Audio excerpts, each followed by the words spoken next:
না খেয়ে বাঘ দুর্বল হয়ে গেছে, তাই সে গরুকে ধরার আগে কাদায় আটকে গেল। তুই আর লাফ দেওয়ার জায়গা পেলি না। এতদিন ঠকিয়ে তুই বনের সব ঘাস খেয়ে নিয়েছিস।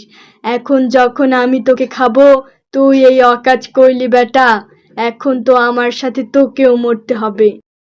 তোমার কি কোনো মালিক আছে? এই বেটা, আমি হলাম এই জঙ্গলের রাজা। আমার আবার মালিক কে?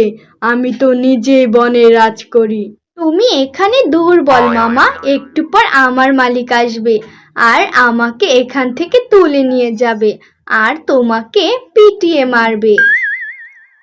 বাঘ বড় বড় চোখ করে গরুর দিকে তাকিয়ে রইল। সন্ধ্যায় গরুর মালিক এসে সেখান থেকে গরুকে তুলে নিয়ে গেল আর বাঘ সে পুকুরে কাদায় আটকে রইল।